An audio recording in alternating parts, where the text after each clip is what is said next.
Assalamu alaikum. So today we are going to deal with the question, what is enlightenment, but from a different perspective. When the question, what is enlightenment, is raised in a Moroccan classroom or a family discussion, the instinct is often to reach for the European answer. Kant, Voltaire, the 18th century, reason against religion, but Morocco carries its own answer to this question, one that is older, deeper, and more directly embedded in the everyday life of its people than any imported philosophical tradition. That answer begins not with the philosopher's essay, but with a single word revealed to the Prophet Muhammad ﷺ on a mountain near Mecca in the year 610 CE, Common Era. The word was Iqra, Iqra, read. Before any doctrine, before any law, before any political system, the first command to the first Muslim was to read, not to obey, not to submit, not to follow, to read. This is where the Islamic tradition of knowledge begins, and it is a beginning that carries with it a complete philosophy of enlightenment, one that Morocco has inherited, sometimes practiced, sometimes forgotten, and now urgently needs to reclaim in the face of the digital age. Read in the name of your Lord who created. اقرأ باسم ربك الذي خلق. The first revelation didn't say, receive what you are told. It said, read actively with the name of the one who created, meaning with consciousness, with intention, with the full engagement of the aql, the Arabic term to reason or for reason, and intellect that Islamic philosophy places at the center of human dignity. The Quran returns to the imperative of thinking and reasoning more than 800 times through verses calling on believers to reflect, observe, consider, and understand. Islamic enlightenment from its very first moment was not a release from God to reason. It was the use of reason as the highest form of devotion to God. This distinction matters enormously when we ask what enlightenment means in Morocco's digital landscape today. So let's have a look at the subject from three pillars of Islamic enlightenment. First, aql, reason as the divine endowment. The concept of aql, intellect or reason, occupies a central position in Islamic epistemology that has no direct parallel in the Western Enlightenment tradition, where Kant presented reason as the tool by which man frees himself from external guardianship. The Islamic tradition presents aql as a trust given by God precisely so that it will be used, not surrendered to habit, to authority, or to the repetition of what has always been said. The 12th century Andalusian philosopher Ibn Rushd, known in the West as Averroes, argued in his Fasl al-Maqal that reason and revelation were not only compatible but mutually dependent. Truth doesn't oppose truth. Rather, truth agrees with truth and bears witness to it.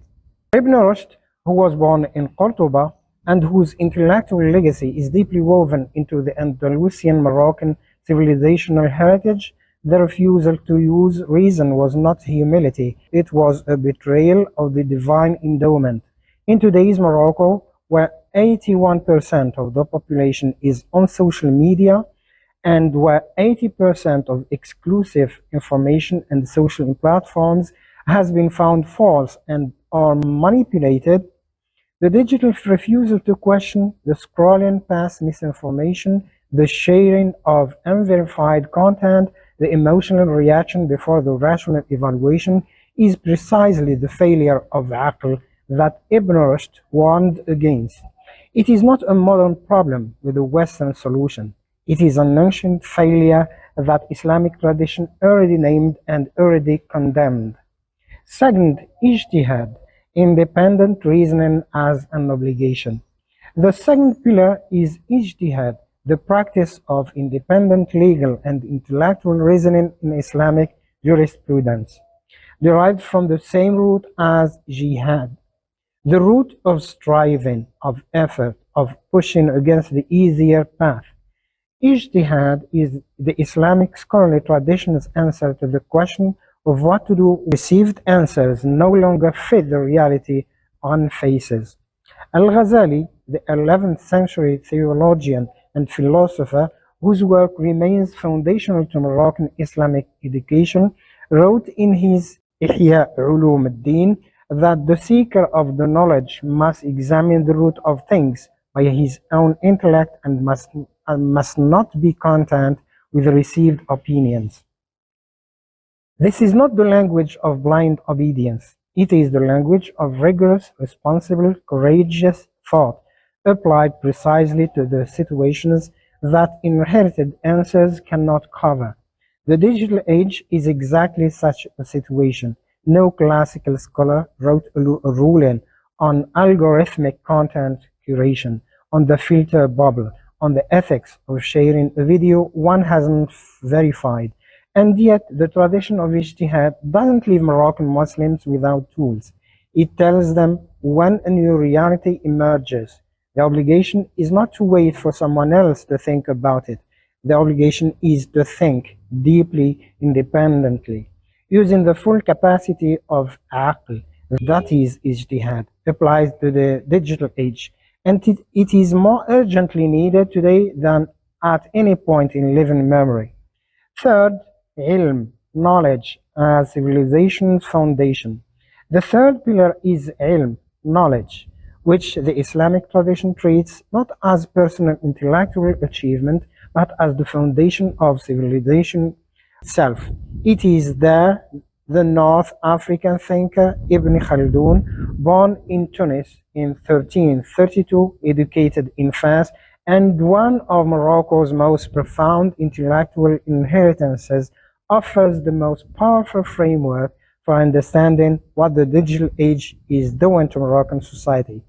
In his Muqaddimah introduction of 1377, Ibn Khaldun argued that civilizations rise and fall on the strength of their asabiyah, solidarity, or social cohesion, but that cohesion itself depends on the quality of ilm that circulates within a society.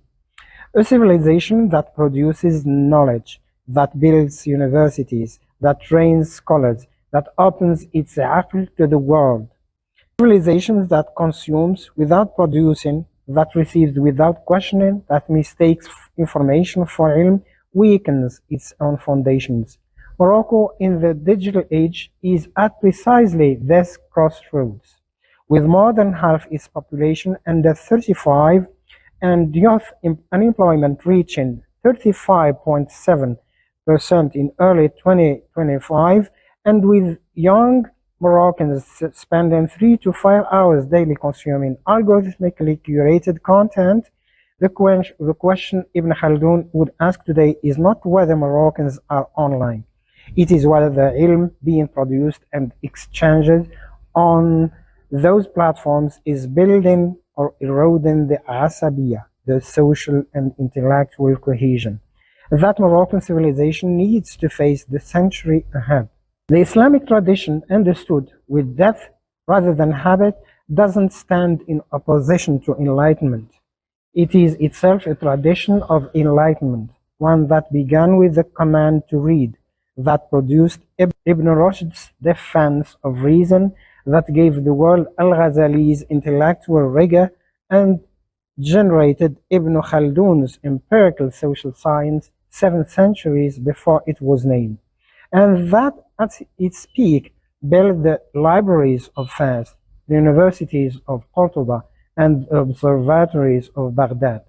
The relevant answer to the question, what is enlightenment for Morocco in the digital age, is therefore not to import Western concept. It is to activate what is already present in the tradition. Aql applied to digital communication means don't share what you haven't verified. Ijtihad applied to the algorithm means don't accept the framing the screen offers you. Reason through it yourself. And the ilm applied to the digital age means the measure of a person and of a society is not how much content they consume, but how much genuine knowledge they produce. share, and build up and together. Morocco already has his tradition. The digital age hasn't made it obsolete. It has made it more necessary than it has ever been. The first word was not scroll. The first word was اقرأ, read, with intention, with reason, with the full weight of a mind that has been trusted since the very beginning to think for itself.